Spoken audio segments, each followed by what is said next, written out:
Bab 561. Mohon pertimbangkan kembali. Dalam pukulan dan serangan telapak tangan ini, terkandung kekuatan yang sangat menakutkan, dan bahkan sebelum kekuatan itu mencapai tubuh Qin Chuan sudah merasa tidak mampu melawan. Apakah ini kekuatan tangan Buddha Asura? Qin Bancheng mendongak ke kehampaan, wajahnya dipenuhi keterkejutan. Bahkan dari jarak yang sangat jauh, dia merasakan kekuatan yang mampu menghancurkan langit dan bumi. Jika kekuatan ini mengenai dirinya, bahkan dengan kultivasinya di puncak alam kaisar, dia tetap akan berubah menjadi abu. Lalu, tiba-tiba dia menoleh ke arah Qin Chuan, bergumam pada dirinya sendiri, Qin Chuan, bisakah dia menahannya? Di matanya, terpancar antisipasi, menantikan adegan yang akan terjadi selanjutnya. Kelima petarung tangguh dari Aula Penegakan Hukum juga mengepalkan tinju mereka saat ini, tatapan mereka tertuju pada penjaga ke-8.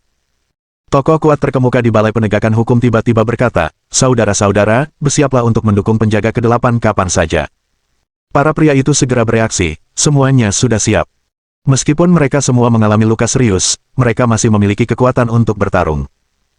Dan tepat pada saat itu, tangan Buddha Asura milik penjaga ke-8 telah turun ke arah Qin Chuan, dengan pukulan dan serangan telapak tangan kurang dari 1 inci dari tubuh Qin Chuan.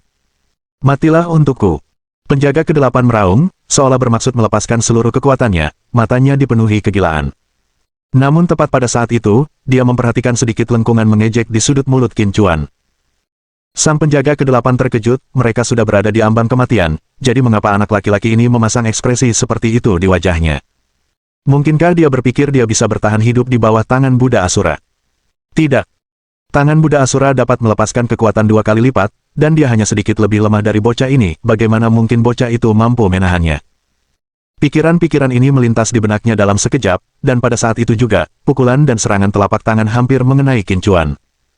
Detik berikutnya, 2 suara melengking, seperti lonceng kuil yang dipukul, bergema di seluruh negeri. Di mata Qin Bancheng dan kelima prajurit Balai Penegak Hukum yang takjub, di tempat Qin Chuan tadi berdiri, tidak ada lagi seorang manusia, melainkan sebuah kuali besar muncul begitu saja dari udara. Kuali agung, setinggi manusia dengan 9 kaki, 2 telinga, dan 3 cincin, dengan mudah menahan upaya putus asa penjaga 8 untuk melepaskan tangan Buddha Asura. Bang bang bang. Momentum yang menghancurkan menyebar ke segala arah, dan setiap tempat yang dilaluinya berubah menjadi abu. Untungnya, Qin Chuan telah bersiap dan telah mencapai ketinggian 10 meter di udara sebelumnya, sehingga menghindari korban jiwa di pihak keluarga Lu. Hanya bangunan dan pohon-pohon tinggi di atas 10 meter yang bagian atasnya terpotong. Tepat ketika tangan Buddha Asura menghantam kuali agung, penjaga 8 tiba-tiba memuntahkan seteguk darah, tubuhnya terlempar ke belakang seolah terkena pukulan dahsyat. Sebaliknya, kuali agung berdiri tak bergerak. Wajah penjaga ke-8 dipenuhi keputusasaan, tangannya sudah patah, kekuatan tubuhnya terkikis seperti air pasang yang surut, lenyap seketika. Penjaga ke-8. Kelima prajurit dari Balai Penegakan Hukum akhirnya tersadar dari keterkejutan mereka dan bergegas menuju tempat penjaga ke-8 terjatuh. Namun, kemunculan kuali agung yang tiba-tiba menyebabkan mereka kehilangan ketenangan sejenak, dan pada saat mereka lengah, ketika mereka bergegas ke tempat penjaga ke-8 jatuh, dia sudah terhempas keras ke tanah. Terkena luka parah kedua, penjaga ke-8 memuntahkan seteguk darah lagi. Saat itu, kerusakan psikologis yang dialaminya jauh melampaui rasa sakit fisik. Dia berbaring di sana dengan tenang, menatap langit dengan ekspresi kosong. Penjaga ke-8. Pada saat itu, kelima ahli bela diri dari Aula Penegakan Hukum akhirnya tiba, dengan pemimpin mereka buru-buru memasukkan ramuan ke mulut penjaga. Kelimanya memandang penjaga ke-8 dengan wajah penuh kekhawatiran, tetapi penjaga itu tetap tanpa ekspresi, diam, hanya menatap kosong ke langit. Keterkejutan Qin Bancheng telah mencapai tingkat yang tak terlukiskan, dan pada saat yang sama, dia merasa lega karena ketika penjaga ke-8 memintanya untuk mengulur waktu Qin Chuan selama 5 menit, dia tidak menggunakan kekerasan fisik tetapi menggunakan harta karun untuk mengulur waktu. Jika dia baru saja bertarung melawan Qin Chuan, tubuhnya mungkin sudah kedinginan. Ketika dia mendongak lagi, kuali agung telah lenyap tanpa jejak, hanya menyisakan Qin Chuan, dengan tangan di belakang punggungnya, berdiri di kehampaan, memandang dunia dari atas seperti dewa yang angkuh. "Tadi, apakah kau bilang aku harus bersikap rendah diri di kehidupan selanjutnya agar tidak bertemu denganmu lagi?" Detik berikutnya, Qin Chuan telah mendarat dan berjalan menuju arah penjaga ke-8, sambil berkata, "Jika tidak, apakah aku masih akan mati di tanganmu?" Begitu kata-katanya terucap, dia langsung muncul di hadapan penjaga ke-8. Kelima pendekar bela diri dari Aula Penegakan Hukum itu buru-buru berdiri untuk melindungi penjaga ke-8, masing-masing menatap Qin Chuan dengan tegang. Prajurit terkemuka itu berbicara dengan suara dingin, "Tuan Qin, mohon jangan salah paham. Penjaga ke-8 adalah salah satu pelindung Aula Penjaga, Anda tidak boleh melukainya. Qin Chuan mencibir, apakah kau lupa bahwa barusan, pelindung ke-8 yang kau hormati mengatakan dia ingin membunuhku. Sekarang, kau menyuruhku untuk tidak menyakitinya. Kelima prajurit itu langsung terdiam. Kekuatan Qin Chuan telah melampaui imajinasi mereka. Bahkan penjaga ke-8 pun ditaklukkan oleh Qin Chuan, apalagi mereka. Qin Chuan menatap mereka tanpa ekspresi dan bertanya, meskipun kalian tahu kalian tidak bisa menghentikanku, namun kalian tetap menghalangi jalanku, apakah kalian siap mati? Kelimanya gemetar, tetapi tak seorang pun mundur selangkah pun, mereka berdiri teguh di depan Qin Chuan, bertekad hingga mati.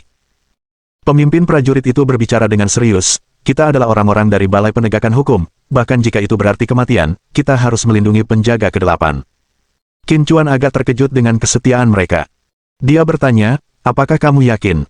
Tanpa ragu, kelimanya mengangguk. Qin Chuan tahu bahwa kecuali dia membunuh kelima orang ini, mereka tidak akan minggir. Tiba-tiba, Qin Chuan berkata, kalau begitu, aku akan mengantarmu pergi dulu, dan kemudian penjaga ke-8-mu. Begitu suaranya berhenti, aura kuat terpancar dari dirinya. Wajah kelima anggota Law Enforcement Hall Warriors berubah drastis. Dihadapkan dengan kekuatan penguasa yang begitu menakutkan, mereka sama sekali tidak mampu bertahan. Tuan Qin, tolong redam amarah Anda. Tepat pada saat itu, sebuah suara tiba-tiba terdengar dari tidak jauh. Memang, Qin Chuan tidak melakukan apapun, tetapi menatap Qin Bancheng dengan ekspresi mengejek, tetap diam. Qin Bancheng menatap Qin Chuan dengan ekspresi rumit dan berkata, Tuan Qin, orang-orang di aula penjaga tidak mudah dibunuh. Jika Anda membunuh mereka, Anda tidak akan menemukan tempat untuk diri Anda sendiri baik di dunia sekuler maupun di dunia bela diri kuno. Tuan Qin, di usia semuda ini, Anda sudah memiliki kultivasi alam penguasa. Bakat seperti ini langka di dunia, bahkan 3 sekte teratas di dunia bela diri kuno mungkin tidak memiliki penguasa semuda Anda. Jika Tuan Qin menuruti dorongan sesaat ini, Anda mungkin akan membunuh penjaga ke-8 dan orang-orang dari Balai Penegakan Hukum, tetapi itu tidak sepadan. Mohon, Tuan Qin, pikirkanlah baik-baik. Kelima pendekar tangguh dari Balai Penegakan Hukum itu semuanya tampak tercengang, tidak pernah menyangka Qin Bancheng akan memohon atas nama mereka. Bab 562. Cara mati yang memalukan. Qin Chuan menatap Qin Bancheng dengan ekspresi mengejek dan mencibir, kau khawatir mereka mati di tanganku, dan kau tidak bisa lepas dari tanggung jawab, kan? Ekspresi wajah Qin Bancheng membeku, dia memang berpikir begitu, lagi pula, dia berasal dari keluarga kerajaan Qin di dunia bela diri kuno. Meskipun dia jauh dari tandingan Qin Chuan, dia tetap memiliki kemampuan untuk bertarung. Namun, untuk melindungi dirinya sendiri, meskipun ia telah meningkatkan tingkat kultivasinya secara paksa dengan ramuan, ia tidak menyerang Qin Chuan. Sebaliknya, ia menukarkan harta karun dengan janji Qin Chuan untuk tidak menyerang penjaga ke-8 selama 5 menit. Begitu penduduk puncak penjaga meninggal di sini, dia pasti akan terlibat, dan bahkan seluruh keluarga kerajaan Qin mungkin akan terpengaruh. Saya memang khawatir akan terlibat, tetapi lebih dari itu, saya mempertimbangkan posisi Tuan Qin, mohon pertimbangkan baik-baik. Qin Bancheng berkata dengan sungguh-sungguh. Kelima pendekar dari Aula Penegakan Hukum ke-8 semuanya memperhatikan Qin Chuan dengan wajah waspada, siap mati kapan saja. Ya, untuk mati, karena dengan kekuatan mereka, mereka bukanlah tandingan Qin Chuan. Adapun penjaga ke-8, energinya telah benar-benar terkuras saat ini, seluruh tubuhnya telah berubah menjadi berlumuran darah, auranya sangat lemah, dengan perasaan bahwa dia bisa mati kapan saja. Dia berbaring di tanah yang dingin dan menatap kosong ke langit di atasnya. Qin Chuan melirik penjaga ke-8 dan tiba-tiba berkata, aku mungkin akan mempertimbangkan untuk mengampuni penjaga ke-8. Mendengar pernyataan itu, Qin Bancheng dan kelima pria dari Balai Penegakan Hukum tampak terkejut. Qin Bancheng buru-buru berkata, Tuan Qin, jika ada yang Anda butuhkan, katakan saja, saya yakin penjaga ke-8 tidak akan menolak. Pemimpin Balai Penegakan Hukum juga mengangguk cepat, ya, jika ada sesuatu yang dapat dibantu oleh Balai Penegakan Hukum ke-8 kami, katakan saja. Selama kami mampu melakukannya, kami tidak akan menolak, kami hanya meminta agar Anda mengampuni penjaga ke-8. Qin Chuan terkekeh dan melirik penjaga ke-8, lalu berkata, apa yang kuinginkan, kurasa penjaga ke-8 tidak akan mudah memberikannya. Penjaga ke-8 masih memasang ekspresi kosong, tidak menunjukkan reaksi apapun. Pemimpin Balai Penegakan Hukum buru-buru berkata, Tuan Qin, apapun yang Anda inginkan, katakan saja, selama penjaga ke-8 memilikinya, dia tidak akan menolak. Bagi mereka, tugas utama saat ini adalah menyelamatkan nyawa penjaga ke-8, dan mereka bahkan siap mati untuknya kapan saja. Qin Bancheng menatap Qin Chuan dalam-dalam. Meskipun ia tidak banyak berinteraksi dengan Qin Chuan, ia sedikit banyak memahami karakter Qin Chuan. Qin Chuan mungkin tampak sangat dingin di permukaan, tetapi sebenarnya dia sangat licik. Karena dia mengucapkan kata-kata ini, dia pasti menginginkan sesuatu yang berharga dari penjaga ke-8. Tiba-tiba, Qin Chuan menoleh ke pemimpin Balai Penegakan Hukum dan berkata, "Aku butuh dua hal. Yang pertama, metode untuk menyusun formasi pembunuh bintang 5. Mendengar pernyataan itu, wajah kelima prajurit Balai Penegakan Hukum berubah drastis. Formasi pembunuhan bintang 5 adalah teknik rahasia tingkat tinggi dari puncak penjaga. Meskipun persyaratan untuk membentuk formasi ini sangat ketat, begitu berhasil, hasilnya benar-benar luar biasa. Sama seperti kelima pria ini, meskipun mereka baru saja memasuki tahap awal alam kaisar, begitu mereka mengerahkan formasi pembunuh bintang 5, di dalam formasi pembunuh tersebut, kekuatan masing-masing dari mereka akan meroket satu tingkat, dan seketika menjadi 5 petarung tangguh tahap awal alam penguasa. Teknik rahasia seperti itu, bagaimana mereka bisa dengan mudah mewariskannya?" Qin Chuan mengangkat alisnya dan bertanya dengan dingin, Apakah kamu merasa kesulitan?" Pemimpin Balai Penegakan Hukum buru-buru menggelengkan kepalanya. "Tidak sulit, sama sekali tidak sulit.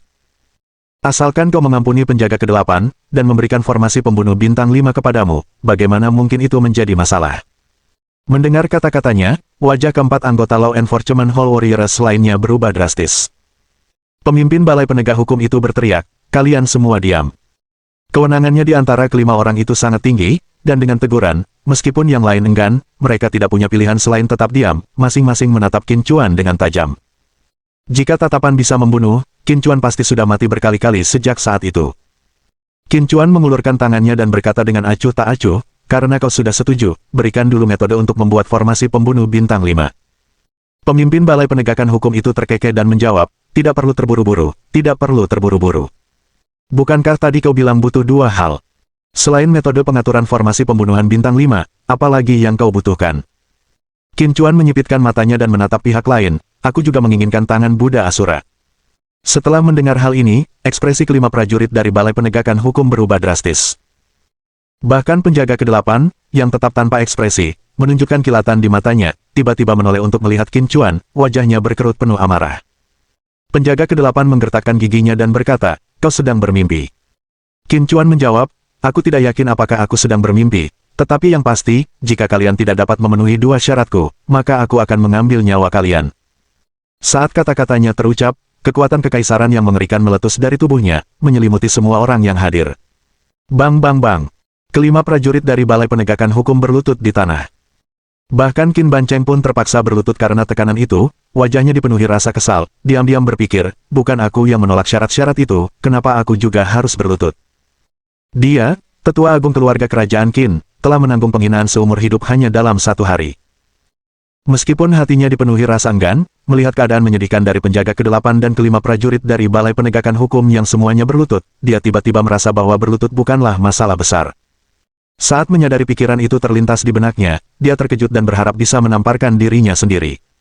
Qin Chuan. Penjaga ke-8 hampir memperlihatkan giginya saat dia meneriakkan nama Qin Chuan. Ia sudah terluka parah, dan di bawah kekuatan kekaisaran Qin Chuan, lukanya semakin memburuk. Luka yang tadinya sudah berhenti berdarah mulai berdarah lagi. Sebagai penjaga 8, bagaimana mungkin dia tidak memiliki cara untuk pulih? Ramuan yang telah dia minum dan teknik rahasia yang telah dia gunakan semuanya memiliki efek menyembuhkan luka luar dengan cepat, itulah sebabnya dia tidak langsung pingsan setelah menggunakan tangan Buddha Asura. Dalam beberapa menit saja, luka yang dideritanya akibat menggunakan jurus tangan Buddha Asura hampir sembuh dan pendarahannya berhenti, sehingga menyelamatkan nyawanya. Namun kini, di bawah kekuatan kekaisaran Qin Chuan, luka-lukanya kembali terbuka, dan cedera yang dideritanya semakin parah. Jika pendarahan tidak dapat dihentikan tepat waktu, dia benar-benar bisa mati. Dia sudah kehilangan terlalu banyak darah sebelumnya, dan sekarang karena darahnya mengalir lagi, kepalanya terasa semakin berat, dan dia merasa ingin tertidur. Tetapi dia tahu bahwa jika dia tertidur saat ini, dia mungkin tidak akan pernah bangun lagi. "Tuan Qin, tenanglah. Tuan Qin, tenanglah." Pemimpin Balai Penegakan Hukum panik dan berteriak, "Tolong tarik kembali kekuatan kekaisaranmu, atau penjaga ke-8 akan benar-benar mati karena kehilangan terlalu banyak darah." Qin Chuan mencibir, "Seperti yang kau katakan, dia akan mati karena kehilangan terlalu banyak darah. Bahkan jika dia mati, apa hubungannya denganku? Jika kau benar-benar ingin menyelamatkan penjaga 8, sebaiknya kau bujuk dia untuk segera menyerahkan tangan Buddha Asura. Jika tidak, jika dia benar-benar mati karena kehilangan terlalu banyak darah, itu akan sangat menyedihkan." Pada saat itu, jika orang-orang mengatakan bahwa penjaga 8 meninggal karena kehilangan terlalu banyak darah, bukankah dia akan dipaku ke pilar aib sejarah? Sudut-sudut mulut penjaga kedelapan berkedut, membayangkan generasi mendatang membicarakan kematiannya akibat kehilangan banyak darah hampir membuatnya ingin mati. Kelima prajurit dari Balai Penegakan Hukum juga tercengang, betapa sombongnya penjaga kedelapan itu. Jika benar-benar tersebar kabar bahwa dia meninggal karena kehilangan banyak darah, bahkan jika penjaga kedelapan kembali dari kematian, rumor ini mungkin akan membunuhnya dengan amarah. Pemimpin Balai Penegakan Hukum buru-buru berkata, "Penjaga kedelapan, jangan ragu, cepat serahkan tangan Buddha Asura kepada Tuan Qin." Bab 563. Haruskah kita meneruskannya? Petugas penegak hukum lainnya dari Balai Penegakan Hukum juga mulai mendesak satu demi satu.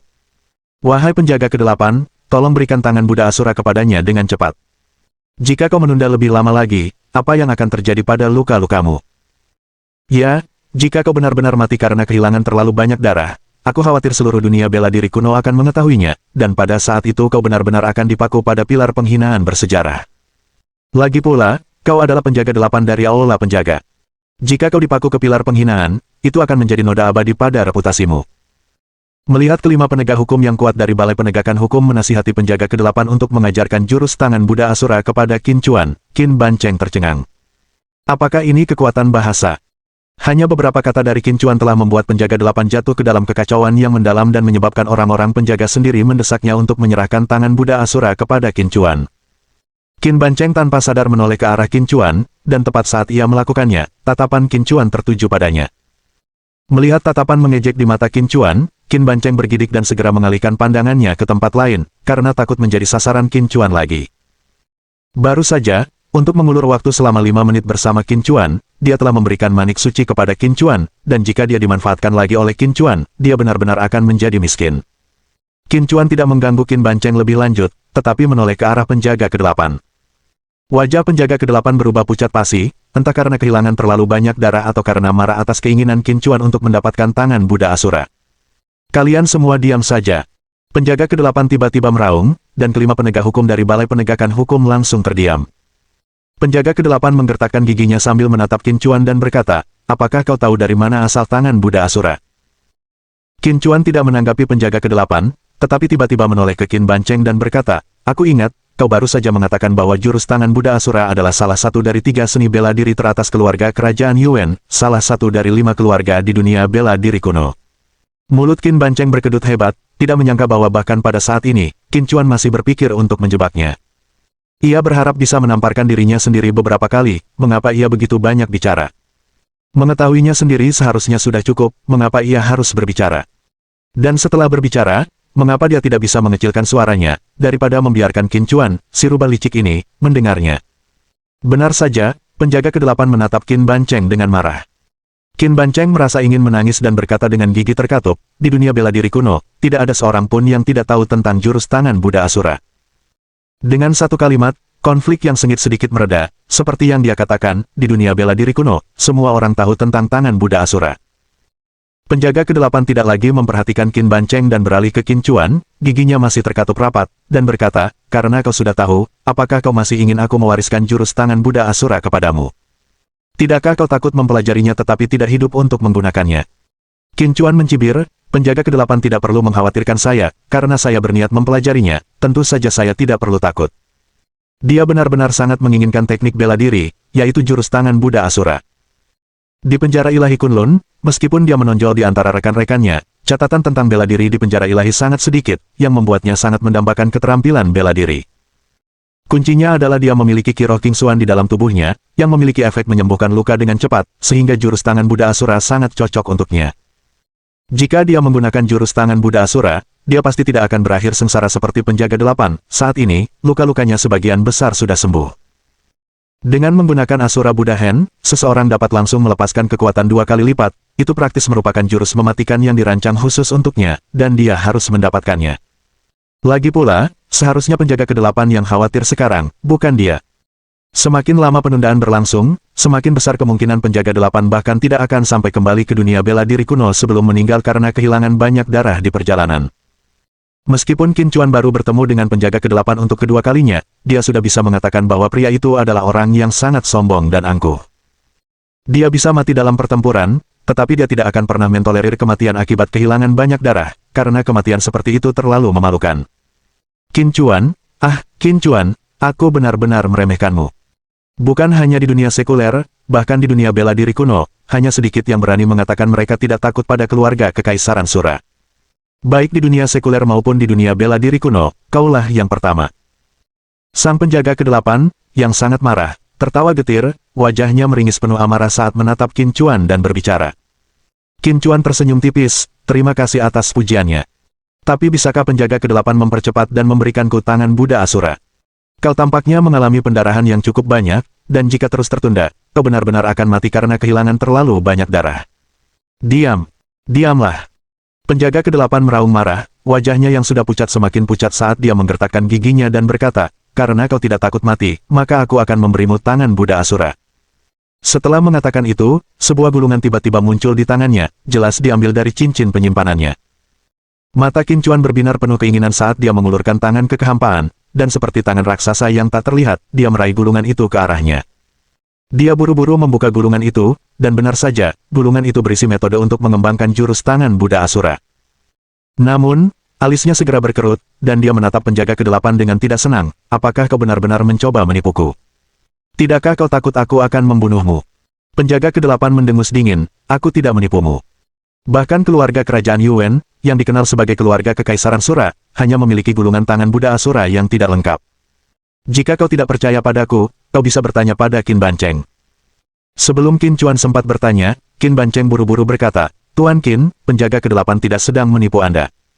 Jurus tangan Buddha Asura memang hanya gulungan yang belum lengkap. Konon, itu adalah teknik bela diri yang diperoleh oleh leluhur keluarga Kekaisaran Sura di alam rahasia di luar wilayah ini. Meskipun belum lengkap, jurus ini tetap sangat ampuh. Setelah berhasil dikultivasi, jurus ini dapat melepaskan kekuatan 2 kali lipat secara instan, yang sudah sangat dahsyat. Qin Chuan tahu bahwa Qin Bancheng tidak berbohong. Dia tidak berkata apa-apa lagi tetapi terus membaca gulungan itu. Semakin banyak dia membaca, semakin terkejut hatinya, gulungan yang belum lengkap itu saja sudah sangat menakutkan, betapa luar biasanya wujud lengkap tangan Buddha Asura itu. Tuan Qin, bisakah kita pergi sekarang? Jika kita tidak pergi sekarang, penjaga ke-8 benar-benar akan, kepala Balai Penegakan Hukum memulai, tetapi dia segera dipotong oleh bentakan penjaga ke-8, diam. Sang penjaga ke-8 kini sangat kesal dengan kata-kata, kehilangan darah yang berlebihan. Mulut kepala Balai Penegakan Hukum berkedut, dan dia langsung terdiam, wajahnya dipenuhi tatapan memohon kepada Qin Chuan. Qin Chuan tiba-tiba mengulurkan tangannya ke arahnya lagi. Kepala Balai Penegakan Hukum terdiam sejenak, bertanya dengan kebingungan, Tuan Qin, apa maksudnya ini? Qin Chuan menjawab dengan kesal, formasi pembunuh bintang 5.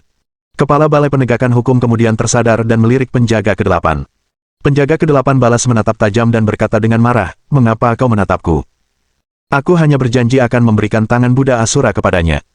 Wajah Kepala Balai Penegakan Hukum langsung berubah masam, jelas, penjaga ke-8 tidak berniat untuk disalahkan, dan telah melemparkan masalah itu kembali kepadanya. Jika dia memberikan formasi pembunuh bintang 5 kepada Qin Chuan, dia khawatir Qin Chuan akan menghadapi penghakiman dari Balai Penjaga. Lagi pula, formasi pembunuh bintang 5 adalah formasi tingkat atas yang tidak diwariskan oleh Aula Penjaga, meskipun tidak banyak kasus keberhasilan dalam kultivasinya, itu tetaplah formasi tingkat atas. Bab 564. Marah hingga pingsan. Tuan Qin, tata letak formasi pembunuh bintang 5 terlalu sulit. Sekalipun Anda mendapatkannya, itu tidak akan berguna.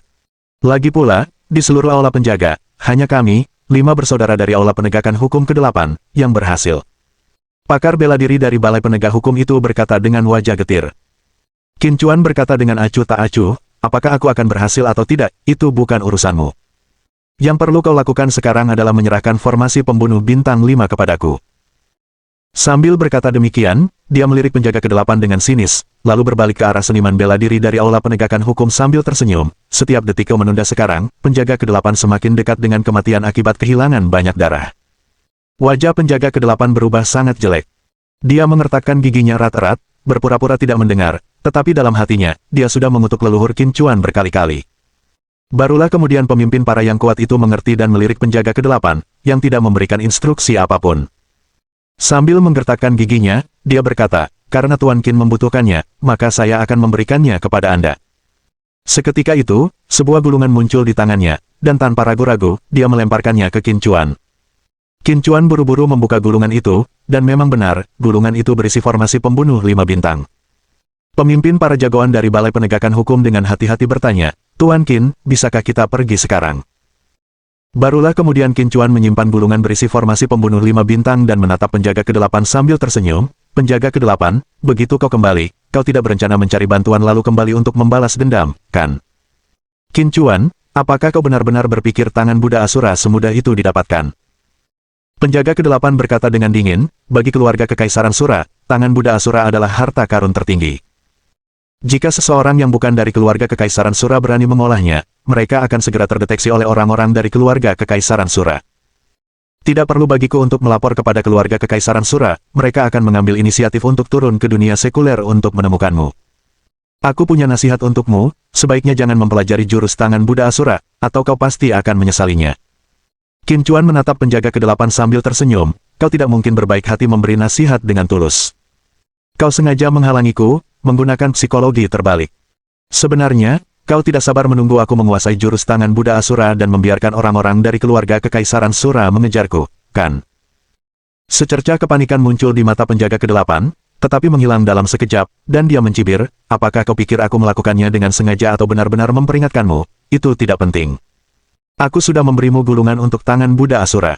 Apakah kau akan mengembangkannya atau tidak, itu urusanmu sendiri. Kelima ahli bela diri dari Balai Penegakan Hukum, setelah mendengar percakapan mereka, semuanya sangat khawatir, takut jika mereka terus menunda, penjaga 8 akan benar-benar mati karena kehilangan terlalu banyak darah. Kau benar, apakah aku akan mengembangkannya atau tidak, itu urusanku. Qin Chuan tersenyum dan berkata, lagi pula, aku tidak mencuri gulungan itu untuk berlatih jurus tangan Buddha Asura. Jika orang-orang dari keluarga Kekaisaran Sura benar-benar datang mencari, aku akan mengarahkan mereka kepadamu. Alis penjaga ke-8 berkedut marah, mengapa mencariku padahal kaulah yang memprovokasi keluarga Kekaisaran Sura? Qin Chuan berkata dengan riang, jika bukan karena penghargaan dari penjaga 8 yang memberikan tangan Buddha Asura kepadaku, bagaimana mungkin aku, seorang seniman bela diri biasa dari dunia sekuler, memiliki kualifikasi untuk menguasainya? Karena kaulah, penjaga ke-8, yang mengajarkannya kepadaku, dan aku tidak mencurinya atau merampoknya, mengapa aku tidak boleh mempelajarinya? Setelah itu, dia menoleh kelima ahli bela diri dari Balai Penegakan Hukum sambil tersenyum, aku tidak salah, kan? Ekspresi wajah mereka semua berubah drastis. Pemimpin berwajah muram itu berkata, Tuan Qin, mohon berbaik hati, lepaskan Moen dengan cepat, jika tidak, penjaga ke-8 akan benar-benar mati karena kehilangan banyak darah. Suara mendesing.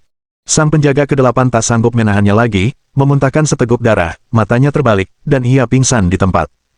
Penjaga ke-8. Kelima praktisi bela diri dari Balai Penegakan Hukum itu terkejut dan segera bergegas mendekat. Jika penjaga ke-8 mati, kelima bersaudara itu tidak akan bisa melarikan diri. Bos, bagaimana kabar penjaga ke-8? Dia sebenarnya tidak meninggal karena kehilangan banyak darah, kan? Diamlah, jika Guardian mendengarmu, meskipun dia belum mati, dia akan sangat marah sampai mati karena ucapan itu. Beberapa praktisi bela diri dari Aula Penegak Hukum mulai berdiskusi dengan ekspresi cemas di wajah mereka. Ahli bela diri terkemuka itu, setelah memeriksa penjaga ke-8, menjadi pucat pasi dan, setelah melirik saudara-saudaranya, berkata dengan wajah sedih, aku khawatir, penjaga ke-8 tidak akan bisa kembali ke aula penjaga. Mendengar itu, wajah semua orang memucat. Tidak jauh dari situ, Qin Bancheng, setelah mendengar kata-kata ahli bela diri terkemuka itu, terkejut. Penjaga ke-8 akan segera mati. Dia melirik Qin Chuan secara diam-diam dan mendapati bahwa Qin Chuan sama sekali tidak cemas, sebaliknya, dia sedang menatap gulungan tangan Buddha Asura seolah-olah hidup atau mati penjaga 8 bukanlah urusannya. Qin Bancheng kemudian dengan hati-hati berkata, Tuan Qin, Anda memiliki keahlian medis yang tak tertandingi, mengapa Anda tidak memeriksa Guardian? Jika sang penjaga mati di sini, bukan hanya kelima seniman bela diri dari Aula Penegakan Hukum yang akan menghadapi penghakiman Aula Penjaga, tetapi dia juga tidak bisa melarikan diri. Qin Chuan memandang Qin Bancheng dengan sedikit geli dan berkata, kau sama sekali tidak lucu. Penjaga tadi berteriak-teriak ingin membunuhku. Aku sudah menahan diri untuk tidak menendang seseorang saat dia jatuh, namun kau mengharapkan aku untuk menyelamatkannya. Wajah Qin Bancheng berubah pucat pasi. Memang benar, itu masalahnya, tetapi jika penjaga ke-8 meninggal, apa yang harus dia lakukan? Hai! Qin Chuan tiba-tiba menoleh ke arah 5 seniman bela diri dari Aula Penegakan Hukum, yang wajahnya penuh keputusasaan, dan dengan riang berkata, Tuan-tuan, jika penjaga ke-8 mati, Aula Penjaga pasti tidak akan membiarkan kalian lolos begitu saja, bukan? Sebaliknya, mengapa kau tidak tinggal di dunia sekuler dan mengikutiku? Aku akan melindungimu. Bahkan jika Balai Penjaga mengirimkan pasukan kuat, aku akan memastikan keselamatanmu. Qin Bancheng tercengang. Qin Chuan benar-benar berani merekrut orang dari Balai Penegakan Hukum. Apakah dia tidak tahu apa pekerjaan mereka? Setelah mendengar kata-kata Qin Chuan, kelima seniman bela diri dari Aula Penegakan Hukum itu juga terkejut. Namun tak lama kemudian, seniman bela diri terkemuka itu, dengan ekspresi getir, menggelengkan kepalanya, "Terima kasih, Tuan Qin, atas penghargaan Anda yang begitu tinggi kepada kami. Kami berlima bersaudara telah tumbuh di Aula Penjaga sejak kecil. Tanpa Aula Penjaga, kami tidak akan ada hari ini. Bahkan jika Aula Penjaga memerintahkan kami untuk mati, kami tidak akan ragu untuk mematuhinya." Setelah berbicara, dia menatap saudara-saudaranya dengan ekspresi sedih dan berkata, "Saudara-saudara, meskipun penjaga ke-8 meninggal, kita tetap harus membawa jenazahnya kembali ke balai penjaga. Bos, kami akan mengikuti arahan Anda. Yakinlah, apapun yang terjadi, kami tidak akan mengkhianati balai penjaga." Mereka semua dengan cepat menyuarakan pendirian mereka. Saat mereka hendak membawa penjaga ke-8 pergi, Qin Bancheng tiba-tiba menjadi panik. Jika mereka benar-benar membawa penjaga itu pergi sekarang, ada kemungkinan besar dia akan mati di perjalanan. Dia memahami Qin Chuan luar dalam dan tahu bahwa kemampuan medis Qin Chuan sangat hebat. Saat ini, hanya Qin Chuan yang bisa menyelamatkan penjaga ke-8. Namun bagaimana caranya agar Qin Chuan setuju untuk menyelamatkan sang penjaga? Qin Bancheng tiba-tiba memanggil kelima seniman bela diri dari Aula Penegakan Hukum dan berkata, "Mengembalikan penjaga ke Aula Penjaga seperti ini, dia sama saja dengan mati. Keahlian medis Tuan Qin tak tertandingi, mampu menghidupkan kembali orang yang sekarat dan memperbaiki tulang yang patah. Selama Tuan Qin bersedia bertindak, dia pasti bisa menyelamatkan nyawa penjaga." Setelah ragu sejenak, Qin Bancheng tak lagi mempedulikan konsekuensinya dan langsung mengatakan bahwa Qin Chuan bisa menyelamatkan penjaga ke-8. Dia sangat menyadari bahwa jika penjaga itu meninggal, setiap orang yang terlibat tidak akan bisa lolos dari hukuman balai penjaga, bahkan jika dia adalah tetua agung keluarga kerajaan Qin. Bab 565. Tidak ada ancaman. Memang, begitu mendengar kata-kata Qin Bancheng, kelima seniman bela diri dari Aula Penegakan Hukum itu langsung berhenti, semuanya menatap Qin Chuan dengan wajah terkejut. Qin Chuan mengerutkan alisnya dan menatap Qin Bancheng dengan tidak senang, lalu berkata, "Apakah kau pikir aku terlalu berbelas kasih, atau kau pikir aku takut pada keluarga kerajaan Qinmu, sehingga aku tidak berani membunuhmu?" Tanpa rasa hormat sedikit pun, Qin Bancheng berlutut lagi, wajahnya dipenuhi rasa takut saat dia berkata, "Tuan Qin, demi Tuhan, saya tidak pernah mengira Anda terlalu berbelas kasih, dan saya juga tidak mengira Anda takut pada keluarga kerajaan Qin dan tidak berani membunuh saya. Hanya saja, dalam situasi hidup dan mati, karena tidak ada pilihan lain, aku berpikir untuk meminta bantuanmu. Aku percaya jika kau menyelamatkan penjaga ke-7, semua dendam antara kau dan dia pasti akan terhapus." Aku. Qin Bancheng membuka mulutnya dan, menghadapi tatapan membunuh Qin Chuan, dia tidak berani mengucapkan sepatah kata pun untuk menyangkal. Akhirnya, dia hanya bisa menundukkan kepala dan berkata dengan tulus, "Tuan Qin benar. Saya memang memikirkan diri sendiri, khawatir bahwa kematian penjaga ke-7 akan melibatkan saya dan keluarga kerajaan Qin." Meskipun berlutut sangatlah memalukan, ia menghibur dirinya sendiri karena ia sudah pernah dipaksa berlutut oleh kekuatan kekaisaran Qin Chuan. Setelah berlutut sekali, apa bedanya berlutut lagi? Dengan pemikiran itu, dia merasa sedikit lebih baik, tetapi rasa takutnya meningkat, khawatir Qin Chuan, dalam keadaan marah, mungkin akan langsung mengeksekusinya. Dia juga bertaruh bahwa Qin Chuan tidak akan membunuhnya. Kelima seniman bela diri dari Aula Penegakan Hukum, setelah melihat Qin Bancheng berlutut, akhirnya bereaksi. Setelah saling pandang, kelima bersaudara itu berlutut bersama-sama. Sang pemimpin, dengan wajah penuh permohonan, berkata, "Tuan Qin, menyelamatkan nyawa lebih mulia daripada membangun pagoda 7 lantai. Mohon, demi perlindungan abadi balai penjaga terhadap rakyat biasa di dunia sekuler, berikan penjaga ke-7 satu kesempatan lagi, tolong selamatkan dia." Qin Chuan tertawa dingin, "Penjaga ke-7 ingin membunuhku, namun kau ingin aku menyelamatkannya. Di dunia mana logika seperti itu ada?" Mereka langsung kehilangan kata-kata. Memang, Qin Chuan tidak punya alasan untuk menyelamatkan penjaga ke-7. Qin Bancheng melihat sikap teguh Qin Chuan, menggertakkan giginya, dan tiba-tiba mengeluarkan kain kasa biru dari cincin penyimpanannya. Saat dia mengeluarkan pakaian itu, ruang itu sendiri tampak berfluktuasi. Qin Chuan diam-diam terkejut, karena dia merasakan energi aneh berdenyut dari pakaian biru itu, dan energi itu sangat kuat. "Tuan Qin, jubah biru ini adalah jubah spiritual pelindung, yang mampu menahan serangan dari seniman bela diri manapun di bawah alam kaisar." Qin Bancheng, dengan wajah enggan, melirik jubah biru itu untuk terakhir kalinya, lalu melemparkannya ke Qin Chuan tanpa ragu-ragu. Qin Chuan meraih jubah biru itu, mengerutkan kening, dan berkata, "Apakah menurutmu aku membutuhkannya? Ini pakaian wanita." Meskipun dia mengatakan itu, diam-diam dia merasa senang. Jubah biru ini mungkin tidak terlalu berharga di dunia bela diri kuno, tetapi di dunia sekuler, itu jelas merupakan harta karun tingkat atas. Lagi pula, tidak ada tokoh kuat alam kaisar di dunia sekuler, dan menurut aturan aliansi kuno, tokoh kuat alam kaisar tidak diizinkan memasuki dunia sekuler, bahkan jika beberapa tokoh kuat alam kaisar masuk, jumlah mereka sangat sedikit, sehingga sulit untuk ditemui oleh orang-orang di dunia sekuler. Meskipun dia tidak membutuhkannya, para wanita di sekitarnya tentu bisa memanfaatkannya. Namun, ada beberapa wanita di sekitarnya, kepada siapa dia harus memberikannya. Qin Bancheng buru-buru berkata, Tuan Qin, meskipun jubah hijau ini bukan harta karun tingkat atas, namun tetap merupakan harta karun tingkat menengah bahkan di dunia bela diri kuno. Meskipun Anda mungkin tidak membutuhkannya, para wanita di sisi Anda pasti membutuhkannya. Dengan kultivasi Tuan Qin, cepat atau lambat kau akan pergi ke dunia bela diri kuno. Di dunia sekuler, wanita-wanitamu benar-benar aman, tetapi bagaimana jika kau pergi ke dunia bela diri kuno? Jubah hijau ini, di dunia sekuler, adalah eksistensi yang tak terkalahkan. Qin Chuan mencibir, apakah kau pikir aku tidak memiliki jubah seperti itu?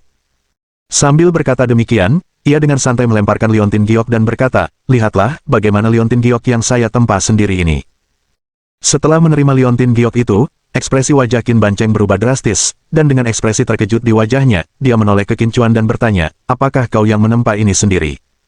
Qin Chuan bertanya, mengapa? Kau tidak percaya? Tidak. Qin Bancheng segera membantah, dan buru-buru berkata, aku merasakan fluktuasi energi formasi dari liontin giok ini. Jika aku tidak salah, ada formasi mikro di dalam liontin giok ini yang dapat melindungi dari serangan seniman bela diri di bawah alam kaisar. Baguslah kau tahu. Qin Chuan menjawab dengan acuh tak acuh. Sebenarnya, yang tidak diketahui Qin Bancheng adalah bahwa liontin giok itu hanya mampu menahan satu serangan dari seorang ahli bela diri di atas alam puncak keterampilan penguatan energi. Dan jubah hijau itu, tak ada ahli bela diri di bawah alam kaisar yang mampu menembus pertahanannya. Alasan Qin Chuan mengeluarkan liontin giok itu adalah untuk mengintimidasi Qin Bancheng, membuatnya membayar harga yang lebih tinggi sebagai imbalan untuk menyelamatkan penjaga ke-8. Qin Bancheng tahu bahwa jika penjaga ke-8 meninggal, dia akan ikut terlibat. Bagaimana mungkin dia tidak tahu? Pada hari itu, selama pertempuran sengit dengan penjaga ke-8, penjaga ke-7 muncul dan melepaskan sedikit tekanan, membuatnya merasakan kekuatan yang tak tertandingi. Dengan kemampuannya saat ini, mustahil untuk melawan Guardian Hall. Sekalipun penjaga ke-8 sedang sekarat, dia akan merebutnya kembali dari tangan Raja Yan. Wajah Qin Bancheng penuh dengan pergumulan, tiba-tiba, dia melepas cincin giok dari ibu jarinya dan, dengan ekspresi kesakitan, melemparkannya ke Qin Chuan. Qin Chuan sangat gembira di dalam hatinya, dia tahu ini adalah cincin penyimpanan milik Qin Bancheng. Sesungguhnya, Qin Bancheng kemudian berkata, Tuan Qin, ini adalah seluruh koleksi harta karun saya selama beberapa dekade. Anda boleh melihat-lihat dan mengambil apapun yang Anda sukai. Qin Chuan berpura-pura bersikap benar dan berkata, Qin Bancheng, apa maksudmu? Mereka yang tidak tahu mungkin mengira aku memaksamu menyerahkan harta karun karena aku bisa menyelamatkan penjaga ke-8. Qin Bancheng diam-diam membencinya di dalam hati, bukankah begitu? Namun, ia berkata dengan lantang, ini adalah saya yang dengan sukarela memberikan harta benda kepada Tuan Qin, bagaimana mungkin ini karena Tuan Qin memaksa saya? Setelah berbicara, dia menoleh kelima ahli bela diri dari Aula Penegakan Hukum dan berkata dengan nada kesal, Tuan-tuan dari Aula Penegakan Hukum, bagaimana pendapat kalian? Barulah kemudian kelima orang itu tersadar, saling memandang, dan berkata sambil melepaskan cincin penyimpanan mereka, Tuan Qin, kami semua melakukannya dengan sukarela, bukan karena dipaksa oleh Anda. Cincin penyimpanan kami tersedia untuk Anda, ambil saja yang menarik perhatian Anda. Qin Chuan hampir tak bisa menahan seringainya. Baik itu Qin Bancheng maupun kelima seniman bela diri dari Aula Penegakan Hukum, mereka semua adalah seniman bela diri yang kuat dari dunia bela diri kuno, dan cincin penyimpanan mereka pasti berisi harta karun yang berharga. Namun, Qin Chuan berpura-pura acuh tak acuh dan berkata, baiklah kalau begitu, aku tidak akan bertele-tele. Tapi tolong jangan salah paham, aku tidak mengancammu. Jika kau menyesal sekarang, aku akan segera mengembalikan cincin penyimpanan itu kepadamu. Kelompok itu saling bertukar pandang, jika itu bukan ancaman, mengapa mereka masih berlutut? Bab 566. Harap hadiri kematianmu. Qin Bancheng dan kelima pendekar dari Aula Penegakan Hukum tidak berani meminta cincin penyimpanan mereka kembali, dan segera memberi isyarat bahwa Qin Chuan dapat mengambil harta apapun yang diinginkannya dari dalam cincin tersebut. Semenit kemudian, Qin Chuan, dengan perasaan puas sepenuhnya, mengembalikan cincin penyimpanan kepada semua orang, lengkungan bibirnya yang terangkat sempurna menggambarkan suasana hatinya yang gembira saat itu. Setelah Qin Bancheng dan para prajurit dari Balai Penegakan Hukum mendapatkan kembali cincin penyimpanan mereka, hal pertama yang mereka lakukan adalah memeriksa isinya, hanya untuk menemukan bahwa cincin itu benar-benar kosong, membuat mereka hampir menangis. Cincin-cincin itu telah kembali, tetapi tidak ada satupun batu roh yang tersisa di dalamnya. Mengapa aku merasa kalian semua tampak sangat tidak senang? Mungkinkah karena aku mengambil beberapa barang dari cincin penyimpanan kalian? Qin Chuan melirik kerumunan itu dan bertanya dengan acuh tak acuh, dengan sedikit nada dingin di matanya. Kelompok itu menggigil, menggelengkan kepala mereka secara serentak. Kata Qin Chuan dingin, jika bukan karena kau berlutut dan memohon padaku untuk memilih apapun yang kuinginkan dari cincinmu, aku tidak akan melakukannya. Tanpa mengetahui yang sebenarnya, orang mungkin mengira aku seorang perampok. Ekspresi wajah mereka hampir berlinang air mata. Qin Bancheng dengan wajah sedih berkata, Tuan Qin, kami semua melakukannya dengan sukarela. Siapa yang berani menyebut Anda perampok? Tapi sekarang, bisakah Anda menyelamatkan penjaga ke-8? Orang-orang dari Balai Penegakan Hukum memandang Qin Chuan dengan wajah penuh harap. Qin Chuan telah menjarah semua barang berharga dari mereka. Karena tidak melihat keuntungan lagi yang bisa didapatkan, dia akhirnya memeriksa penjaga ke-8. Tuan Qin, apakah penjaga ke-8 masih bisa diselamatkan? Tanya prajurit terkemuka dari Aula Penegakan Hukum dengan tergesa-gesa tepat saat Qin Chuan menghentikan pemeriksaannya. Qin Chuan menatap pria itu dengan acuh tak acuh, tanpa basa-basi, dan langsung memberi perintah, bawakan aku kertas dan pena. Kertas dan pena. Pemimpin prajurit itu terdiam sejenak, tidak langsung memahami permintaan tersebut. Aku bertanya apakah penjaga 8 bisa diselamatkan, dan kau malah meminta kertas dan pena. Qin Bancheng menamparkan bagian belakang kepala prajurit itu dengan kesal, sambil berkata dengan jengkel, apa yang kau ocehkan? Lakukan apapun yang Tuan Qin perintahkan, kecuali kau benar-benar ingin pelindung ke-8mu mati karena kehilangan banyak darah. Prajurit dari Balai Penegakan Hukum itu kemudian tersadar kembali ke kenyataan, dan seseorang segera bergegas ke Balai Perjamuan Keluarga Lu, mencari kertas dan pena, itu adalah tempat yang paling tepat. Ketika prajurit dari Aula Penegakan Hukum menyerbu masuk ke Aula Perjamuan, para elit dunia sekuler dan tokoh-tokoh berpengaruh dari keluarga bangsawan terbaik Yandu masih berlutut di tanah, gemetar. Pertempuran di luar tadi terlalu sengit, kekuatan sisa dari bentrokan antara prajurit alam penguasa membuat mereka merasa seolah-olah sedang menghadapi pembalasan ilahi. Prajurit dari Balai Penegakan Hukum mengamati ruangan dan berteriak, manajer keluarga Lu, keluar. Tepat ketika Lu Yaosheng hendak melangkah maju, Lu Fengxian, tetua agung dari generasi sebelumnya dari keluarga Lu, mengambil inisiatif. Lu Fengxian bertanya dengan hati-hati, perintah apa yang Anda miliki, prajurit terhormat dari Balai Penegakan Hukum? Di hadapan seorang prajurit dari Balai Penegakan Hukum, dia hampir tidak berani bernapas. Sang prajurit menjawab dengan dingin, bawakan aku kertas dan pena, dan cepatlah. Kertas dan pena.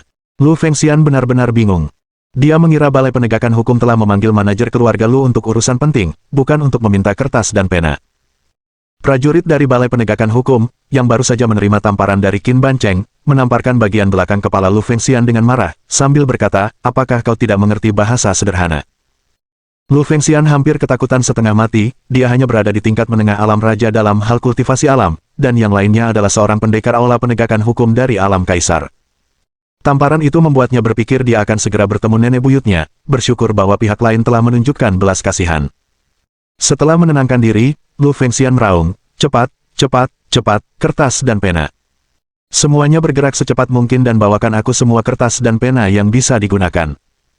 Semenit kemudian, sang pejuang Aula Penegak Hukum, sambil membawa sebuah kotak besar yang cukup untuk satu orang, meninggalkan Aula Perjamuan. Setelah kepergiannya, para tokoh dan figur penting di dunia sekuler berani menghela napas lega. Menurutmu, bagaimana sebenarnya pertempuran di luar sana? Orang yang baru saja datang berasal dari Balai Penegakan Hukum, bukankah itu berarti Qin Chuan sudah berhasil ditaklukkan? Tentu saja, jika Qin Chuan belum meninggal, bagaimana mungkin orang-orang dari Balai Penegakan Hukum masih bersemangat mencari kertas dan tinta? Tapi untuk apa orang-orang dari Balai Penegak Hukum mengumpulkan begitu banyak kertas dan tinta? Masyarakat dunia sekuler ramai berspekulasi, rasa ingin tahu mereka kini melebihi rasa takut. Tiba-tiba, Lu Yaosheng menoleh ke arah Lu Fengxian dengan tatapan ganas dan bertanya, Lu Fengxian, sudahkah kau memutuskan bagaimana kau ingin mati? Ketika prajurit Balai Penegak Hukum datang untuk mencari kertas dan tinta, Lu Fengxian menyadari bahwa Qin Chuan kemungkinan besar telah ditekan. Saat ia khawatir, ia mendengar Lu Yaosheng mengarahkan ujung tombaknya ke arahnya. Lu Fengxian mengerutkan kening, menatap Lu Yaosheng dengan tidak senang dan berkata, apakah kau lupa, bahkan jika Tuan Qin dikalahkan, aku masih bisa dengan mudah menundukkanmu hanya dengan mengangkat tanganku. Hahaha. Lu Yaosheng tertawa terbahak-bahak, sambil menatap Lu Fengxian dengan sinis dan berkata, kau benar-benar berpikir bahwa dengan si bajingan kecil itu ditindas, kau tidak akan ikut terseret. Aku menyarankanmu, sebelum Guardian Hall melampiaskan murkanya pada keluarga Lu, sebaiknya kau, leluhur keluarga Lu, segera pergi dan dengan sukarela tunduk pada penghakiman Guardian Hall. Lu Fengxian meraung, kamu berbicara omong kosong. Ia gemetar karena marah, meskipun hidupnya hampir berakhir, bukan berarti ia harus mati sekarang juga. Si binatang buas Lu Yaosheng itu malah memintanya untuk berjalan menuju kematiannya dengan sukarela. Kesalahan apa yang telah saya lakukan? Mengapa Guardian Hall harus menghakimi saya? Lu Fengxian berkata dengan marah, bahkan jika balai penjaga benar-benar ingin bertindak melawan keluarga Lu karena urusan Tuan Qin, aku, Lu Fengxian, akan berdiri di garis depan. Bahkan dalam kematian, aku ingin mempertanyakan apakah balai penjaga dapat seenaknya memberi label pada klan keluarga di dunia sekuler. Lu Yaosheng terkejut dan segera berteriak, tutup mulutmu. 8 penjaga aula penjaga dan orang-orang dari aula penegakan hukum ke-8 ada di luar. Jika mereka mendengar omong kosongmu, seluruh keluarga Lu akan ikut terkubur bersamamu. Dia benar-benar takut, orang-orang di luar adalah 8 penjaga dari balai penjaga dan 5 tokoh kuat dari balai penegakan hukum ke-8. Di mata 8 penjaga, keluarga Lu hanyalah kekuatan kecil yang tidak berarti, jika mereka benar-benar ingin dimusnahkan, mereka akan dimusnahkan. Para petinggi 9 gerbang Yandu, yang menyaksikan Lu Yaosheng dan Lu Fengxian berdebat, semuanya tampak geli. Hari ini, mereka menyaksikan drama yang bagus, tentu saja, mereka juga merasa takut. Setelah kejadian mengejutkan itu, menonton drama lain sangat membantu meredakan rasa takut di hati mereka. Lu Fengxian, orang tua yang tak pernah mati adalah pencuri. Kau pun telah hidup lebih dari 100 tahun dan telah cukup menikmati pengabdian kepada keluarga Lu, sudah saatnya kau berkorban demi keluarga Lu. Lu Yaosheng tiba-tiba meninggikan suara dan berkata, kepala keluarga Lu saat ini, mohon panggil mantan tetua agung keluarga Lu untuk menemui ajalnya. Mendengar kata-kata itu, semua orang terkejut. Silakan, mantan tetua agung keluarga Lu, hadapi kematianmu. Silakan, mantan tetua agung keluarga Lu, hadapi kematianmu. Tiba-tiba, seluruh anggota keluarga Lu berkata serempak. Ekspresi wajah Lu Fengxian langsung membeku, dia tidak pernah menyangka bahwa setelah mengabdikan hidupnya untuk keluarga Lu, ketika keluarga Lu dalam bahaya, di antara banyak leluhur yang mengasingkan diri, hanya dia yang berinisiatif keluar dari pengasingan untuk membantu keluarga tersebut. Namun pada akhirnya, orang-orang dari keluarga Lu justru menuntut kematiannya. Terlebih lagi, orang-orang ini, tanpa memahami situasi terkini di luar sana, menuntut kematiannya. Kekecewaan terpancar dari mata Lu Fengxian, setelah melirik dingin ke sekeliling, dia tiba-tiba bertanya, apakah kau tidak khawatir bahwa pada akhirnya, pemenangnya mungkin sebenarnya adalah Tuan Qin? Bab 567. Mengambil tindakan untuk menyembuhkan. Setelah mendengar ucapan Lu Fengxian, seluruh keluarga Lu tertawa, senyum mereka penuh ironi. Tidak hanya anggota keluarga Lu, tetapi orang-orang dari 9 gerbang lainnya juga ikut tertawa terbahak-bahak. Bahkan dalam keadaan seperti itu, leluhur keluarga Lu ini masih menggantungkan harapannya pada Qin Chuan, tanpa menyadari kekuatan aula penjaga. Lu Fengxian, kau benar-benar semakin mundur seiring bertambahnya usia. Apakah 100 tahun hidupmu telah dijalani dengan sia-sia? Lu Yaosheng tertawa kecil berulang kali dan berkata, berapa umur binatang kecil itu?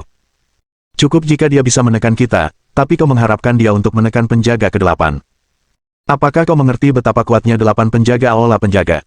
Mereka adalah seniman bela diri alam penguasa, apakah kau mengerti apa arti alam penguasa?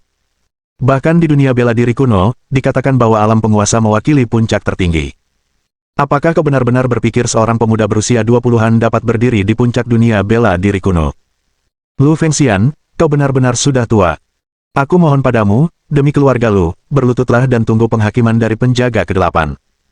Para anggota keluarga Lu mengangguk satu persatu, menyatakan persetujuan.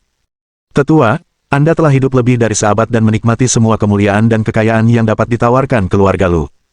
Namun, ada banyak anak muda seperti saya di keluarga Lu.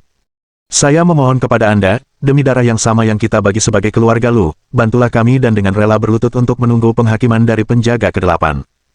Tetua, kami masih muda dan belum menyaksikan banyak peristiwa besar. Sebagai tetua kami, bukankah seharusnya Anda memikirkan masa depan kami? Saya mohon kepada Anda, demi keluarga Lu, demi kehormatan, hadapi kematian dengan lapang dada. Tuan tua, mohon hadapi kematian dengan tabah. Di bawah kepemimpinan Lu Yaosheng, anggota keluarga Lu yang lebih tua dan lebih muda mulai melakukan pemaksaan moral. Meskipun mereka mengucapkan kata-kata yang sangat lembut, mereka membuat Lu Fengxian merasa seolah-olah ditusuk pisau tajam di sekujur tubuhnya. Hatinya terasa sangat sakit. Di antara orang-orang ini terdapat banyak orang yang telah ia bina selama masa jabatannya sebagai tetua agung keluarga Lu, tetapi sekarang orang-orang yang pernah ia bantu itu justru menyakitinya paling dalam. Para anggota dari 9 gerbang lainnya yang menyaksikan kejadian itu terdiam pada saat itu, mata mereka dipenuhi rasa simpati, sambil merenungkan masa depan mereka sendiri. Tiba-tiba, mereka bertanya-tanya apakah, 100 tahun dari sekarang, mereka masih akan hidup di dunia ini, mungkin seperti Lu Fengxian, mengasingkan diri di dalam klan mereka karena mendekati akhir masa hidup mereka. Jika suatu hari klan mereka menghadapi situasi seperti yang dialami keluarga Lu saat ini, akankah keturunan mereka memperlakukan mereka dengan cara yang sama? Baiklah, baik sekali. Lu Fengxian tiba-tiba tertawa, tetapi tawanya mengandung kesedihan yang tak terbatas. Tatapannya menyapu tubuh setiap anggota keluarga Lu, beberapa di antaranya adalah wajah-wajah muda yang belum pernah dilihatnya sebelumnya dan beberapa lainnya pernah mengabdi dengan tekun di sisinya. Setiap wajah memancarkan rasa bersalah, dan meskipun mulut mereka memohon dengan lirih, ekspresi mereka dipenuhi dengan ketidakpedulian. Mereka tidak menunjukkan rasa hormat kepadanya, seorang tetua yang pernah memberikan kontribusi besar kepada keluarga. Karena kau menginginkan kematianku, maka aku akan memenuhi keinginanmu. Tatapan Lu Fengxian tiba-tiba menjadi dingin saat dia berkata dengan dingin, jika kau ingin aku berlutut di hadapan balai penjaga, baiklah. Tapi itu hanya akan terjadi jika balai penjaga bertindak melawan keluarga Lu. Jika tidak, jangan berpikir kau bisa memaksaku berlutut dan memohon penghakiman dari balai penjaga sekarang. Aku telah mengabdikan seluruh hidupku untuk keluarga Lu dan tidak akan pernah menyakitinya. Selama keluarga Lu membutuhkannya, aku rela mengorbankan tahun-tahun terakhirku untuk keluarga kita. Tetapi jika seseorang ingin aku mati hanya untuk mendapatkan kekuasaan mutlak, maka izinkan aku memberitahumu sekarang, jika aku harus mati, aku akan memastikan untuk menyeretmu ikut mati bersamaku. Kata-katanya kembali memfokuskan perhatian semua orang pada Lu Yaosheng. Lu Yaosheng bergidik, wajahnya dipenuhi rasa takut, menyadari bahwa ia telah benar-benar membuat Lu Fengxian marah. Jika Lu Fengxian dieksekusi oleh balai penjaga, dia pasti akan membawanya serta. Senior, apa yang kau bicarakan? Bagaimana mungkin seseorang dari keluarga Lu mengirimmu ke kematian hanya untuk mendapatkan kekuasaan? Lu Yaosheng buru-buru berbicara. Lu Fengxian mencibir, mungkinkah itu orang lain selain kau? Lu Yaosheng ketakutan dan segera berkata, bagaimana mungkin aku? Aku sudah lama berencana untuk turun tahta demi orang bijak. Aku jamin, jika kau mati melindungi keluarga Lu, aku akan segera melepaskan posisi kepala keluarga. Lu Fengxian kembali mencibir dan memalingkan kepalanya, enggan menatap Lu Yaosheng. Niat membunuh yang ganas berkelebat di kedalaman mata Lu Yaosheng, tetapi dia tahu bahwa dengan kekuatannya saat ini, dia tidak bisa membunuh Lu Fengxian. Sementara drama besar keluarga Lu ini berlangsung di aula perjamuan, tepat di luar sana. Penjaga ke-8 diselimuti jarum perak, dan Qin Bancheng bersama 5 anggota Balai Penegakan Hukum menyaksikan dengan cemas, tidak berani bernapas berat karena takut mengganggu perawatan Qin Chuan. Pada saat itu, Qin Chuan tiba-tiba angkat bicara. Dahinya dipenuhi keringat halus, yang jelas menunjukkan betapa beratnya dampak perawatan medis yang telah dijalaninya. Apakah sudah selesai? Qin Bancheng segera bertanya dengan penuh semangat, Tuan Qin, apakah maksud Anda bahwa nyawa penjaga ke-8 telah diselamatkan? Kelima anggota dari Law Enforcement Hall juga tampak bersemangat dan penuh harapan. Qin Chuan terlalu malas untuk menjawab dan hanya mengulurkan tangannya, kertas dan pena. Ini dia.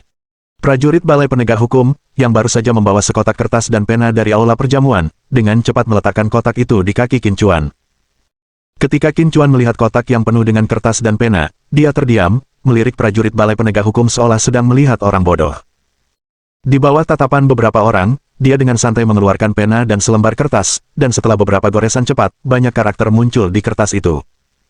Dia menyerahkan kertas itu kepada prajurit terkemuka dari Balai Penegakan Hukum dan berkata, ikuti resep ini untuk menyiapkan obatnya.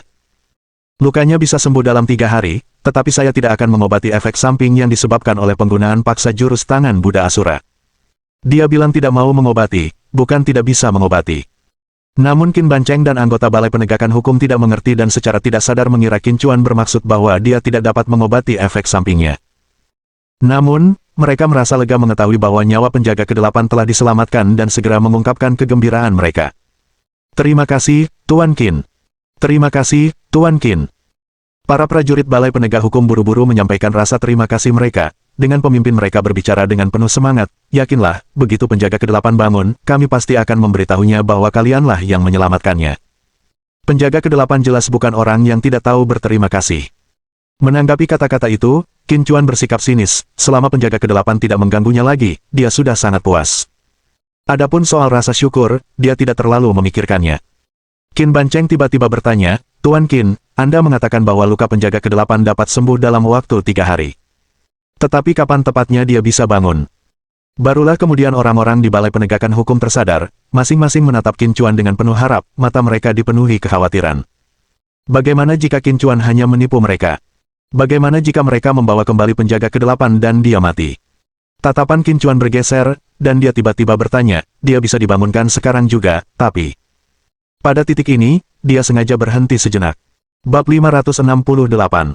Pekerjaan persiapan bab 568. Melihat raut wajah mereka yang penuh kepanikan, Qin Chuan diam-diam mencibir tanpa berkata apa-apa. Seorang praktisi bela diri dari Balai Penegakan Hukum, dengan cemas, berkata, apa sih sebenarnya? Bicaralah. Qin Chuan sengaja menghela napas dan berkata, metode untuk segera membangunkan penjaga ke-8 adalah pukulan terhadap harga diri. Lupakan saja. Tidak, bagaimana mungkin metode yang dapat menyelamatkan penjaga ke-8 dianggap sebagai pukulan terhadap martabat? Tuan Qin, tenang saja dan gunakanlah. Begitu penjaga ke-8 bangun, jika ada kesalahan, Balai Penegakan Hukum kami akan bertanggung jawab. Yang terkuat di antara anggota Balai Penegak Hukum buru-buru berbicara, dengan wajah khawatir dan mendesak, Tuan Qin, kami mohon, tolong bangunkan penjaga ke-8. Qin Chuan segera memasang ekspresi cemas, lalu tiba-tiba menatap Qin Banceng. Kelopak mata Qin Banceng berkedut, entah mengapa ia merasa Qin Chuan tidak memiliki niat baik, cara untuk segera membangunkan penjaga ke-8 pasti sangat merepotkan. Qin Chuan tiba-tiba bertanya, Tetua Agung Qin, bagaimana menurut Anda? Haruskah saya segera membangunkan penjaga ke-8? Ekspresi Qin Banceng tiba-tiba menegang. Kau benar-benar menikmati menjebakku, ya. Dengan wajah muram, dia berkata, lagi pula, aku orang luar. Mengenai apakah akan segera membangunkan penjaga ke-8 atau tidak, kurasa itu masih terserah pada saudara-saudara di Balai Penegakan Hukum. Qin Chuan menatapnya sambil tersenyum dan berkata, siapa bilang kau orang luar? Semua yang hadir hari ini, tak seorang pun dikecualikan. Jika penjaga ke-8 benar-benar mati, siapa yang bisa lolos dari ujian di aula penjaga? Lagi pula, kaulah, Tetua Agung Qin, yang baru saja berlutut dan memohon padaku untuk menyelamatkan penjaga ke-8. Jika bukan karena permintaanmu, orang-orang lain dari Balai Penegakan Hukum pasti tidak akan tahu tentang kemampuan medisku, apalagi tahu bahwa aku bisa menyelamatkan nyawa penjaga ke-8. Kurasa, jika penjaga 8 tahu bahwa dia diselamatkan karena permintaanmu, dia pasti akan menganggapmu sebagai dermawan penyelamat nyawa. Sebelum Qin Banceng sempat menjawab, para pendekar dari Aula Penegakan Hukum angkat bicara satu persatu, Qin Banceng, Tuan Qin benar. Jika bukan karena permintaanmu agar Tuan Qin bertindak, kami tentu tidak akan tahu bahwa Tuan Qin juga ahli dalam bidang kedokteran. Anda bukan orang luar.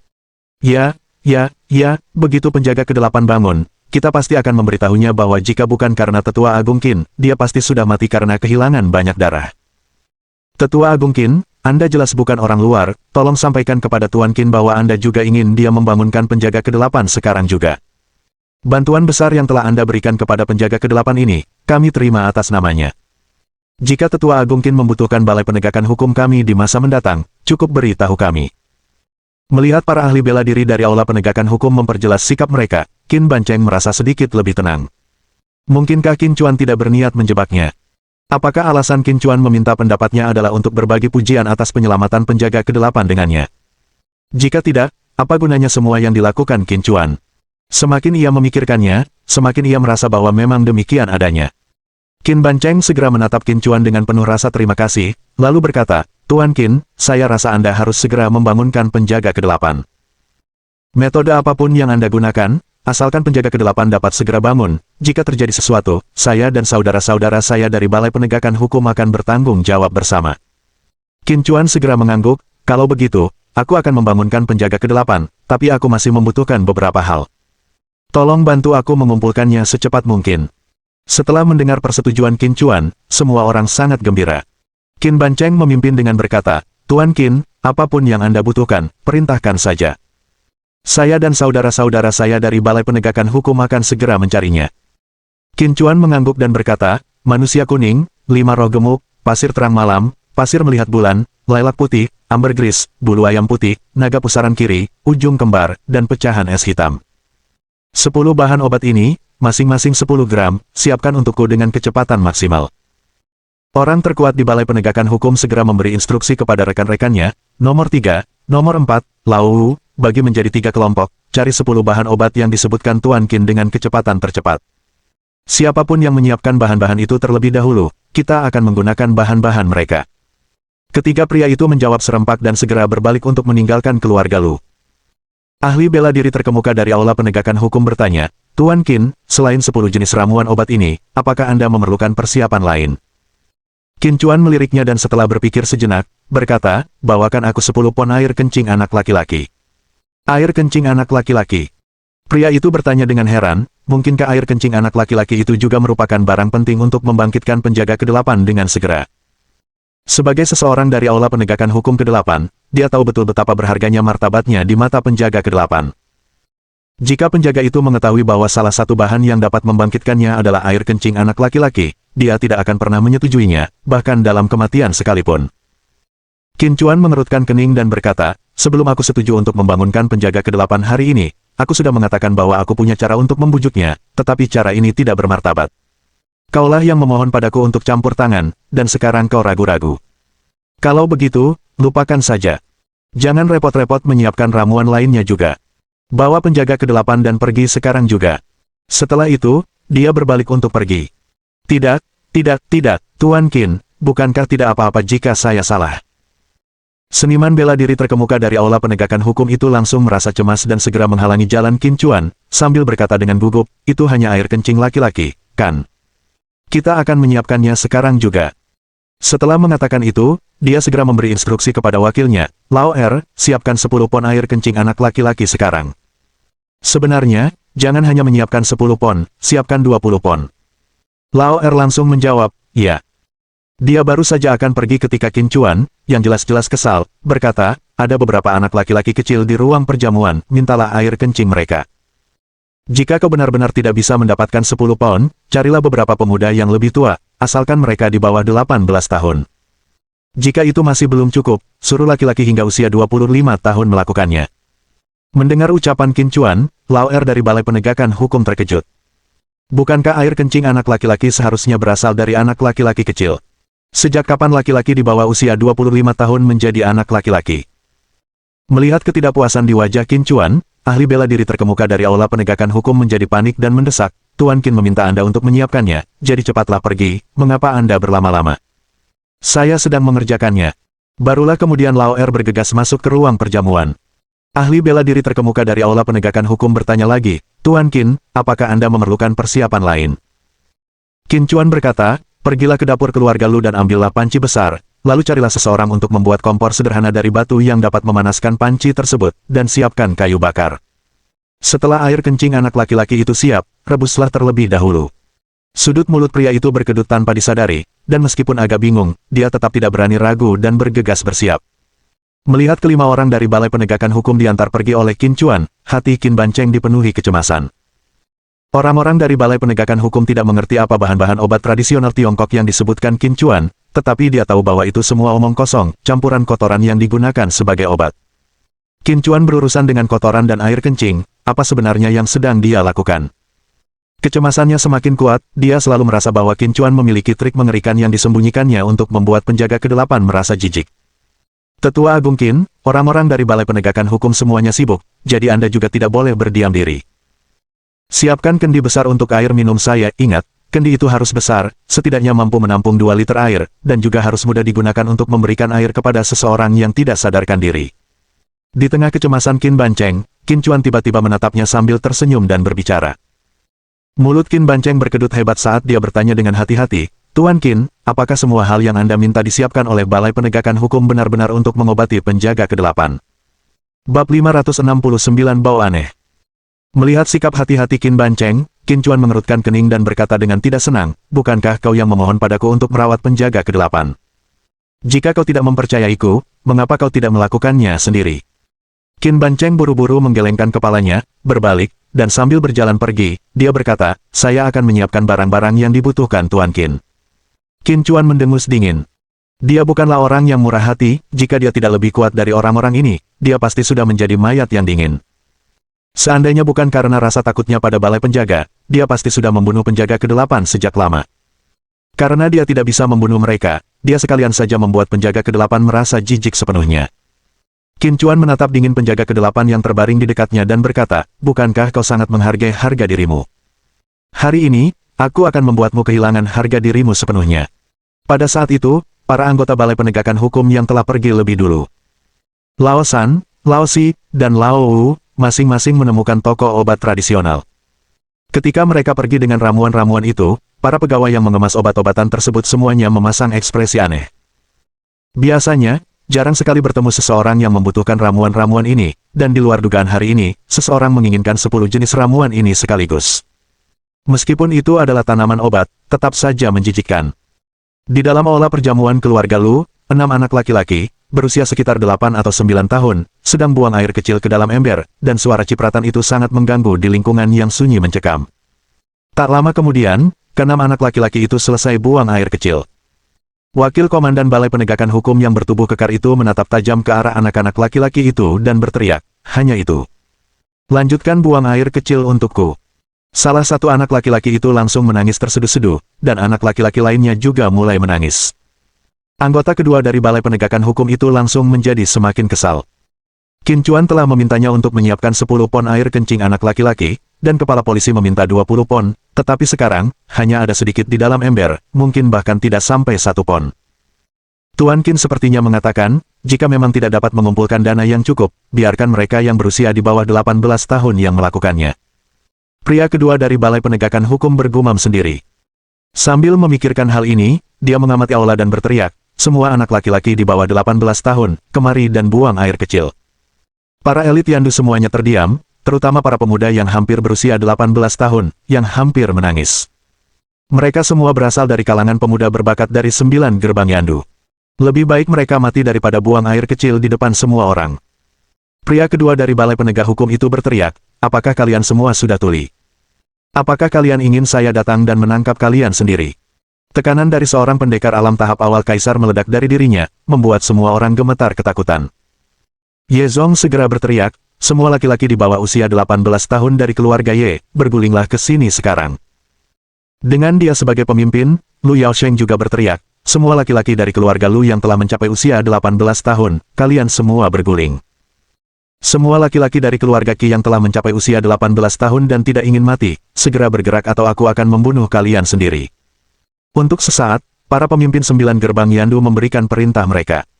Tak lama kemudian, lebih dari selusin pemuda di bawah usia 18 tahun, dengan wajah memerah karena malu, berkumpul di samping orang kedua dari Balai Penegakan Hukum. Pria kedua menunjuk ke ember dan berteriak, "4 orang sekaligus, kencinglah untukku." Dia sangat ingin berkontribusi dalam merawat penjaga ke-8, karena takut dia akan menunda perawatan tersebut karena kondisi kesehatannya. Di bawah ancamannya, segera 4 pemuda maju, mengelilingi ember itu, wajah mereka penuh rasa malu, dan mulai buang air kecil dengan mata tertutup. "Sial! Kau kencing di kakiku. Kamu punya mata atau tidak? Kamu juga mengencingi aku. Sial! Apa kamu terbakar atau apa? Air kencingmu kuning dan baunya menyengat." Sekelompok anak muda, terus-menerus mengumpat. Para elit dari keluarga-keluarga berpengaruh menjadi pucat pasi saat mendengar cerita para pemuda itu, menganggapnya sebagai aib besar. Tak lama kemudian, para pemuda di bawah usia 18 tahun selesai buang air kecil, tetapi jumlahnya tidak bertambah banyak, hanya sekitar 7 atau 8 kilogram secara total, masih kurang 2 atau 3 kilogram dari persyaratan Qin Chuan.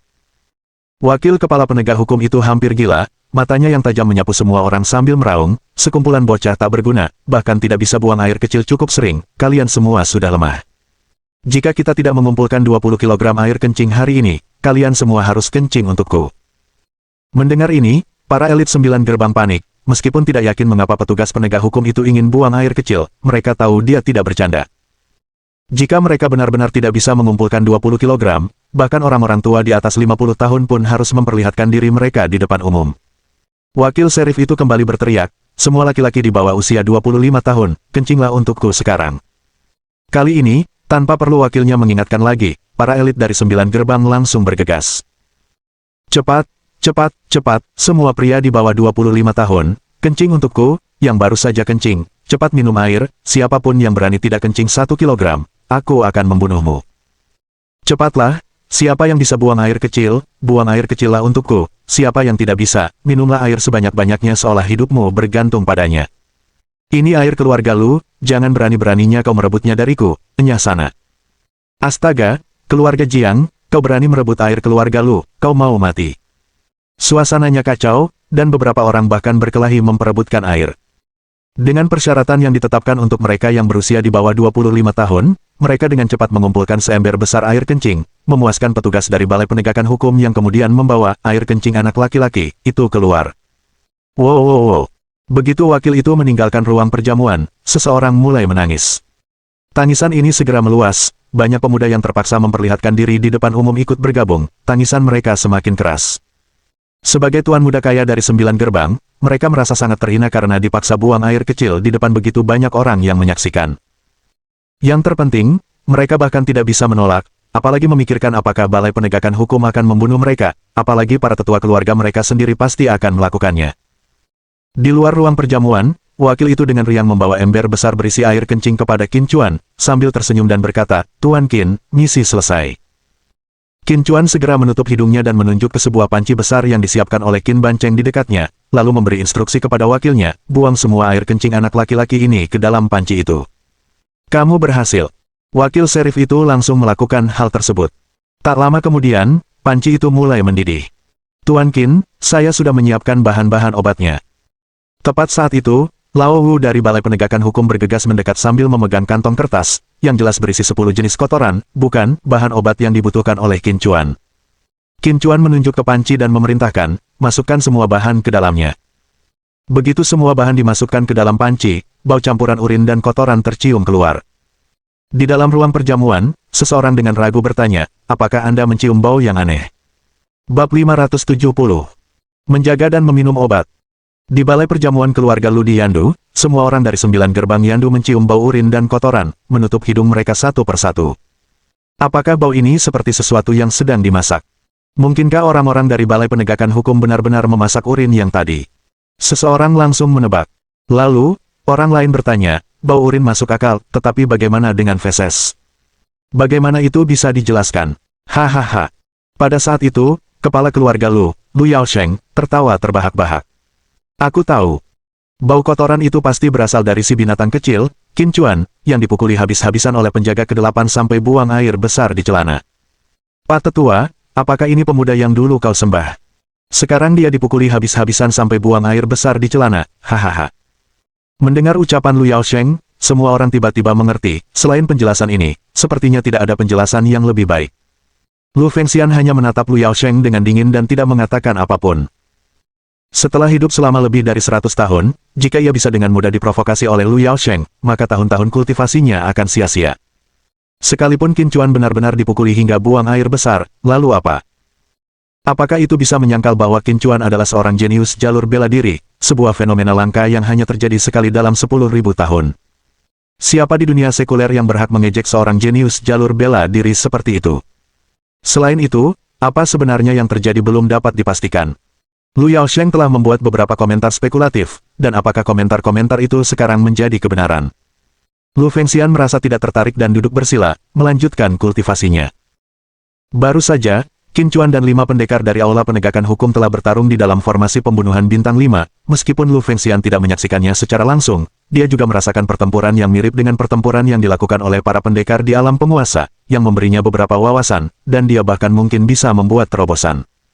Begitu ia mencapai terobosan lain, rentang hidupnya bisa langsung diperpanjang hingga beberapa dekade. Melihat Lu Fengxian masih bersemangat untuk berkultivasi, Lu Yaosheng mendengus dingin, dengan tatapan membunuh yang terpancar dari matanya. "Kepala keluarga Lu, pertempuran di luar pasti sudah berakhir sekarang, mengapa Anda tidak mengirim seseorang untuk memeriksa?" "Ya, kami semua datang ke sini atas undangan Anda, kami tidak bisa hanya terjebak di aula perjamuan kecil ini. Cepat kirim seseorang untuk memeriksa apa yang terjadi." Tokoh kecil itu memang hanya tokoh kecil, dan penjaga dari aula penjaga secara pribadi memimpin 5 orang dari Aula Penegakan Hukum ke sini. Makhluk kecil itu pasti sudah ditaklukkan oleh penjaga. Jika semuanya aman, kita juga bisa keluar dan melihat penjaga beraksi. Tiba-tiba, para elit dari 9 gerbang Yandu mulai berbicara. Wajah Lu Yaosheng menunjukkan kekhawatiran, jika dia mengirim seseorang sekarang, bagaimana jika itu membuat marah penjaga ke-8 dan menyebabkan kehancuran keluarga Lu. Namun, mereka yang hadir semuanya adalah tokoh-tokoh terkemuka, memang tidak baik untuk terus menjebak mereka di sini. Setelah sedikit ragu, tatapan Lu Yaosheng tiba-tiba tertuju pada Lu Fengxian yang sedang berlatih.